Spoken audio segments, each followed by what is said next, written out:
Hello, welcome back to the Grow Your Occupancy Podcast. I am Julie Podewitz. This is our special series of re-solving the occupancy puzzle. This is part 3. Thank you so much for joining me.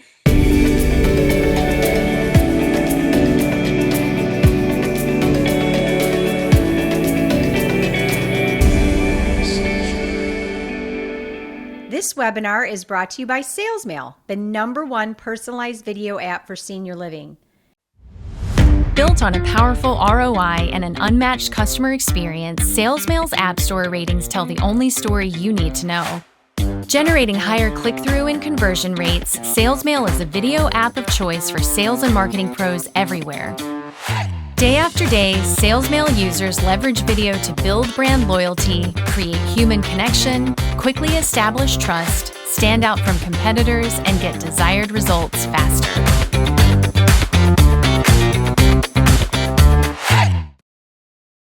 Today's topic, we're going to cover chapter 3, and we're going to look at solutions. I don't even love that word solutions. I don't know why, but there was certainly we want to find solutions. It sounds, so final, and we want to be able to pinpoint like, yeah, that's a solution. And very much in solving the occupancy puzzle, it's what we're doing. Understand that it's a dance, right? So when we land on one thing, it isn't necessarily this one thing, and that's going to be forever, and it's only this one thing. I tried as hard as I could to pinpoint and simplify this list to reference as a reference tool. You can almost memorize, kind of 10 things, 10 areas versus we need more leads, or let's turn this sales director over. Occasionally, we do need more qualified leads, or even more than occasionally. And occasionally someone is in the wrong seat. And that's tough. It can be difficult. It's not necessarily the answer, right? So as much as we can pinpoint where to go, what road to travel down. So I start with talking about turnover, and sales turnover in our business at every level is absolutely astronomically high. And the cost of turnover, it's even hard to define. We can kind of walk a journey and say, okay, on average, the turnover of a sales director based on 4 to 5 move-ins a month, based on the lost revenue, based on onboarding and getting somebody geared up, and you're talking about hundreds of thousands of dollars. So in order to retain great talent, sometimes turnover is necessary. Absolutely. Someone's not the right fit, the outcomes aren't where they need to be after coaching and training and support, then turnover is necessary. But you want to retain great talent. But turnover, people quit because they don't feel supported. They don't have a great relationship with their boss. There may not be clear expectations. Maybe there's not a system and a process. Maybe they feel held accountable for something they don't have any control over, or all of a sudden they're being held accountable. And there should be accountability, absolutely. And in sales, your accountability is sales. So it's deposits and move-ins is a team effort, but it's at the end of the day, it's sales and move-ins on the front end. Occupancy is a responsibility of the executive director because it's sales, top line revenue, and running your business smoothly to hold outs to things that are beyond our control. Okay, you're going to have outs. So in, out, occupancy. Okay, so I start talking about why we have turnover at the rate we do. So if you can seal that gap by providing great training. The same with regionals. Oh my goodness, the turnover. We put regionals in their position because they were great in the sales seat at the community level, and we just put them out there. Go be a regional. The skill sets of being a sales director and being regional are very different.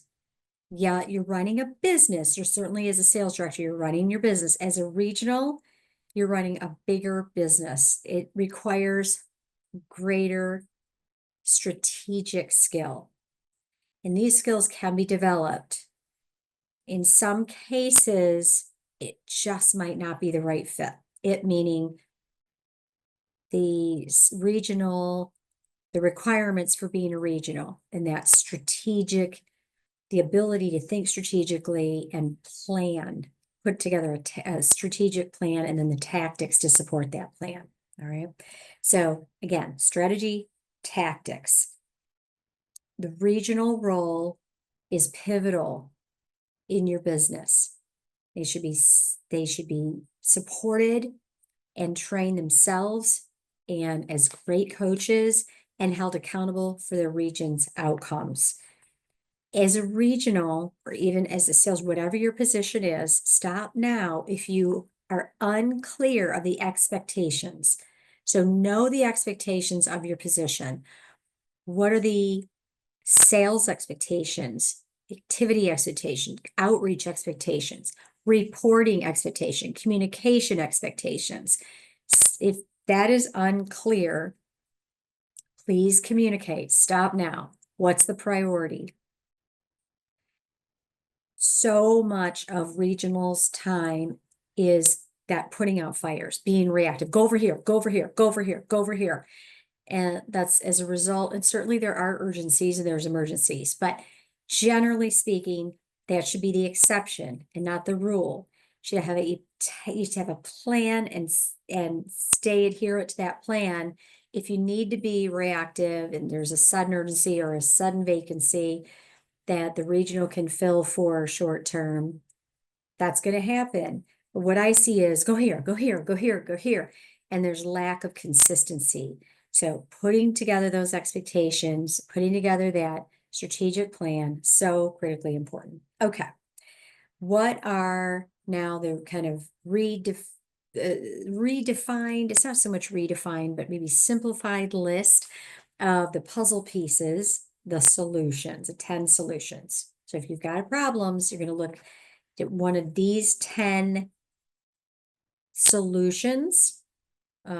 Number one, capturing leads. Capturing leads, meaning when new leads come in, because most do through digital sources, connecting with those new leads, both voice to voice and then digitally needing to reach back out to them to get a voice to voice. So the call-ins, capturing all the phone calls, having a strong call tree, a backup team so people get a live person. When the leads come in through digital sources, you got a plan in place for immediate response. You don't connect with someone on the first try. You're going to continue on a cadence to connect. So that's capturing leads. The second is driving new leads, stronger, I say qualified leads, but stronger converting leads. So building a stronger pipeline requires outreach. It requires word of mouth, strong reputation. So in other words, what I call non-paid. Non-paid would be move-ins that happen that don't cost a fee, like with aggregators, local referral agencies. Number three, your prospect pipeline. The strength of your prospect pipeline. Number four, sales activity expectations. Activity, again, what's being done. Number five, sales quality. So 4 is quantity, activity.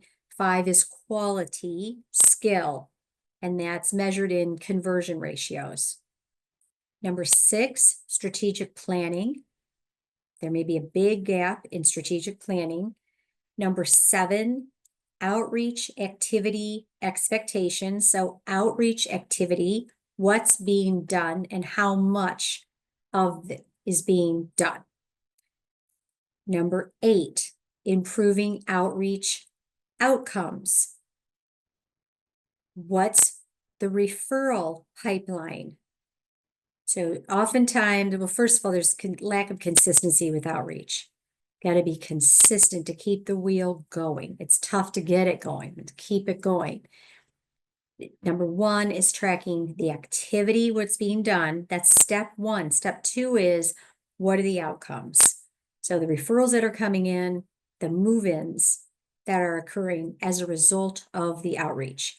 Not tracking those outcomes is the equivalent of not tracking deposits and move-ins.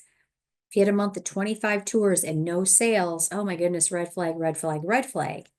But we don't necessarily do the same thing with outreach. Oh yeah, we're doing the outreach, or go do your outreach, and no one's really tracking it, and what are the outcomes, and maybe we pull a report and maybe we don't. So track your outcomes from outreach. Be as adherent to that as you are to your deposits and move-ins for internal sales. That was number 8. Number 9, sales leadership expectations. I've broken number 9 into 5 parts. ED, Executive Director, sales focus time. So the ED working in sales, him or herself. The use of the sales CRM. I have to say, I'm appalled if the EDs don't get into their sales CRM. Some are really adherent. They know it really well. They're in it every day. They're looking at those top level KPIs. They're entering their own thank you phone calls or their own tours. Most are, know how to get in, not really involved as much as they should be, or maybe they're glancing at some things here and there, but not on a regular basis. And some rarely, if ever, log in. That is a key component to running a business, is your revenue. If you're an ED or you're leading EDs and they don't have access to the CRM, they're not getting into the CRM, stop now. The next is the ED Power Hour, which again would be, it's the idea that an executive director spend an hour in sales. So an hour maybe doing an outreach appointment, doing a tour, making some phone calls 3 times a week. ED spends 1 hour a day, 3 times a week. That's 3 hours added to the sales engine. Do that consistently for 90 days and see what impact that makes. 9D, so the 4th part of sales leadership expectation is the accountability to benchmarks. Is executive director talking to their sales team or with their sales team and looking at activity to goal? The goal is 24 tours for the month. How many tours have happened? And where are you in the month?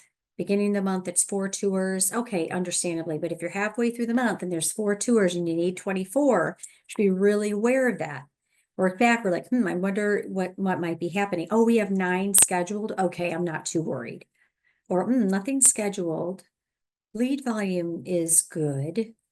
Connection's not that strong. Or the inquiry to tour. Let's look at the lost lead analysis. It's tell the story. Know as much as you can first before going into the sales department to strategize through. And E is internal. It's commitment and discipline.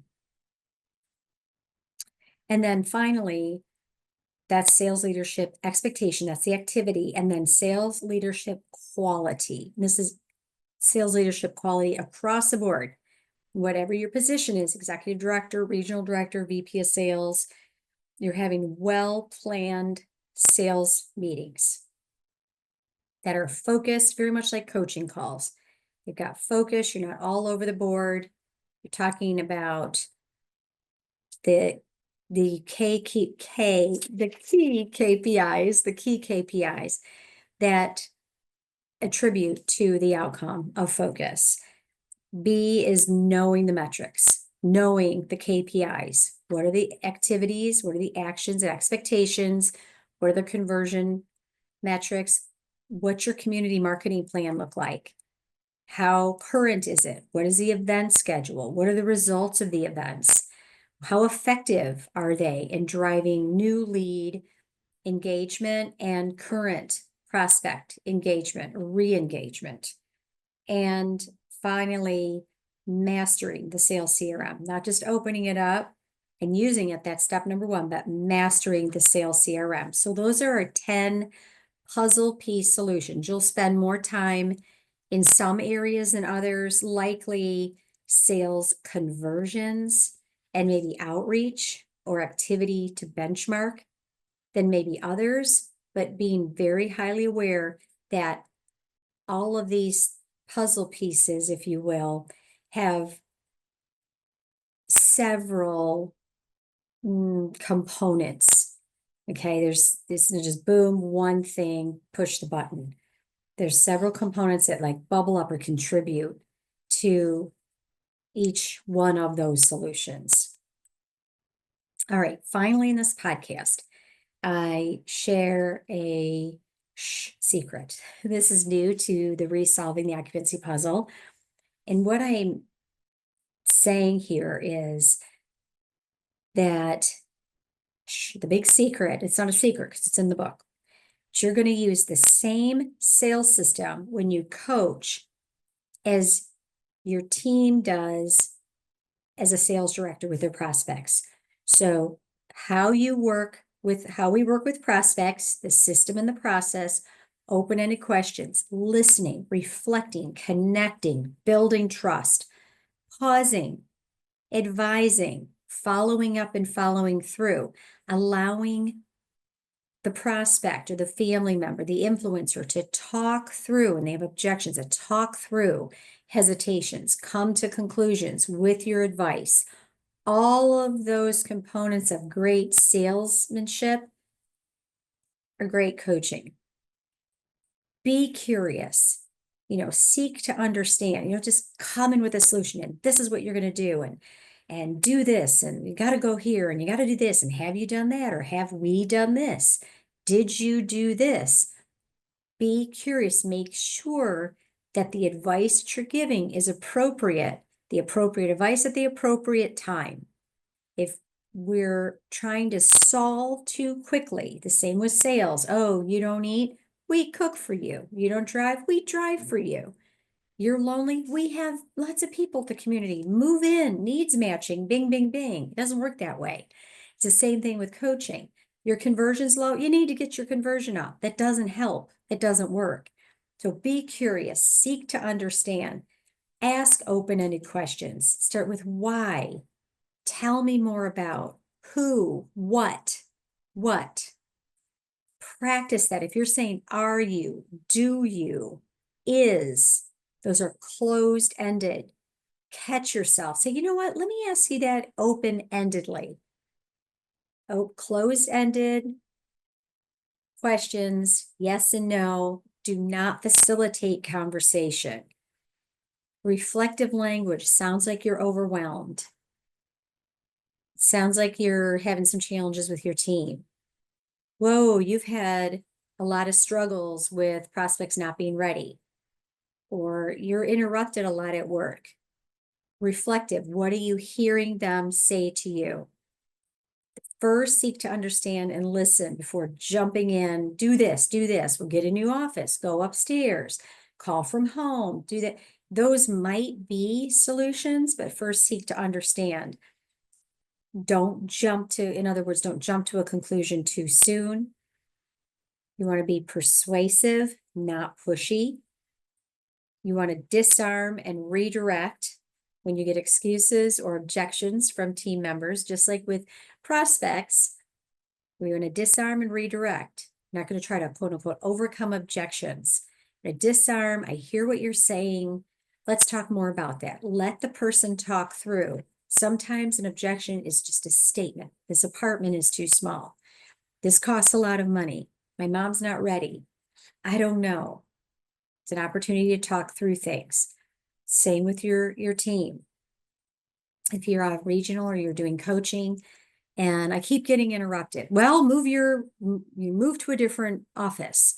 Might be solving the problem too soon. Tell me more about that. When are you getting interrupted? What are the circumstances? How do you respond to interruptions? Is there a pattern? What have you tried in the past? What happens when you've tried that? Learn more so that you better understand what advice might be most appropriate and maybe most accepted in each scenario. Learn more. So you're going to be curious, seek to understand, learn more so that you're a better coach to help them come to their own conclusions and their own next steps, their own solutions, rather top down. You need to do a home visit. Have we brought them soup? What does it need? What needs to happen to move this prospect forward? I don't know. That's why they're stuck. Let's talk about that. Let's talk about what might be a good strategy to re-engage this prospect, rather than do this, do that. Have you tried? Did you do? It puts people on the defensive, and it's extremely stressful. Again, not with bad intent. No one intends to do that, but that's the atmosphere. And that's why I think salespeople feel they're asked the same questions, and they're not really questions. They can be, but it's more, they can sound judgy. It can sound there's judgment. Did you do this? Are you doing this? Let's say you got a post survey, tour survey, and it was a 3 stars. Well, did you do that? Or what did you say that, that had them give you 3 stars, instead of saying, hey, there's a 3-star post tour survey. Any thoughts there? Tell me about the tour. How was the prospect engaged? Just learn more. Seek first to understand. Be curious. I think I'm going to stop there on this podcast because it's a lot to digest. We covered the expectations, the solutions, the puzzle pieces. It's on page 33 if you have the book. And then using the process and the approach that you're coaching others to use with prospects. Use the same system as a coach. And it takes practice. So that's my challenge to all of us. Pick one of these areas to focus on. If you're used to asking closed-ended questions, catch yourself. Or maybe you're not sure. And that's something to be aware of. And you don't want to be hyper self-conscious, but be aware of the what, how, why, who, rather than are, do, is. Does a question leave it open-ended for conversation, or is it more top-down, yes or no? It takes practice, and that's my challenge to all of us, is to continue to challenge ourselves in leaning in to growing skills, both as a salesperson, as a coach, individuals, professional, and even in life in general. It's much better to ask somebody open-ended than closed-ended. Engage them, build relationships, build trust, human connection, empathy. It can only go in a positive direction in relationship building, which is the backbone certainly of senior living sales and coaching and life, in my humble opinion. That's this episode of the Grow Your Occupancy Podcast special, Resolving the Occupancy Puzzle, episode 3. Thank you so much for listening to the end. Like, share, subscribe. Appreciate the support. Join us on webinars. Jump on the website if you want to join the Polite Persistence movement. Talk to you on the next episode. This webinar is brought to you by SalesMail, the #1 personalized video app for senior living. Built on a powerful ROI and an unmatched customer experience, SalesMail's App Store ratings tell the only story you need to know. Generating higher click-through and conversion rates, SalesMail is a video app of choice for sales and marketing pros everywhere. Day after day, SalesMail users leverage video to build brand loyalty, create human connection, quickly establish trust, stand out from competitors, and get desired results faster.